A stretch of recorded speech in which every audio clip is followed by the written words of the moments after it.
اللہ کے نام سے شروع جو بڑا مہربان اور نہایت رحم والا ہے۔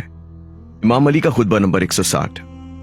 امام علی صفت رسول خدا صلی اللہ علیہ وسلم بیان کرتے ہوئے فرماتے ہیں، خداوند عالم نے اپنے رسول کو ضیاء بخش نور اور روشن دلیل اور کھلی ہوئی راہ، شریعت اور ہدایت کرنے والی کتاب کے ساتھ معبوس فرمایا۔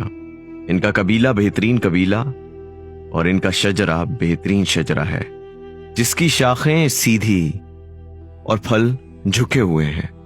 ان کی ولادت کی جگہ مکہ معظمہ اور ہجرت طیبہ مدینہ منورہ کی جانب سے، وہاں سے آپ کے نام کی شہرت ہوئی اور آوازہ ہر طرف پھیل گیا۔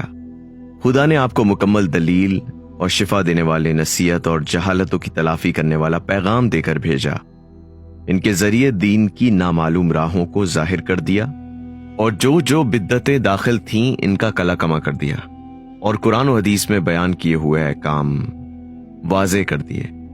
اب جو شخص بھی اسلام کے علاوہ کوئی اور دین چاہے تو اس کی شقاوت مسلم، اس کا شیرازہ شکستہ اور اس کا منہ کے بل دوزخ میں گرنا ضروری ہے، اور اسے طویل حزن اور مہلک عذاب کا سامنا کرنا پڑے گا۔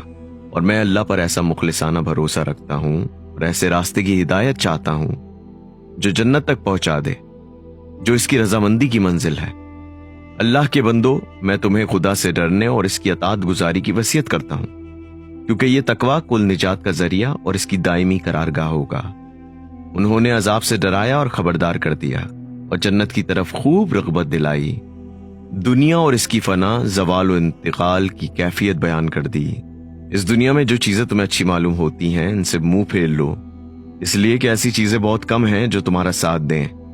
دنیا تو خدا کے غضب سے قریب تر اور اس کی رضامندی سے بہت دور ہے۔ خدا کے بندو، اس کی اذیتوں اور مشغلوں سے آنکھیں بند کر لو، اس لیے کہ تمہیں یقین ہے کہ یہ بالآخر جدا ہونے والی ہے اور اس کے حالات بدل جانے والے ہیں۔ تم اس سے اس طرح ڈرتے رہو جس طرح تمہارا مشفق، ناصح اور راہ ہدایت میں طرح طرح کی تکلیفیں برداشت کرنے والا امام ڈرتا رہتا ہے۔ تم ان لوگوں سے عبرت حاصل کرو جو تم سے پہلے اس دنیا سے گزر چکے ہیں، کہ ان کے جوڑ بند الگ الگ ہو گئے، بینائی اور سننے کی طاقت زائل ہو گئی، شرافت و بزرگی نیست و نابود ہو گئی، ان کی مسرت و شادمانی اور نعمت کا سلسلہ منقطع ہو گیا۔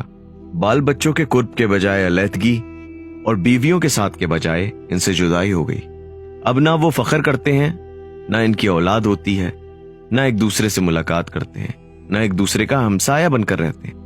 خدا کے بندو، اس طرح خدا سے ڈرو جیسے اپنے نفس پر قابو پا لینے والا، خواہشوں کو روک دینے والا اور چشم بصیرت سے دیکھنے والا ڈرتا ہے، کیونکہ دین کا امر واضح ہو چکا ہے، نجات کے نشان قائم ہیں، عذاب سے نجات کا راستہ ہموار ہو گیا ہے، رضائے الہی کی راہ سیدھی ہے۔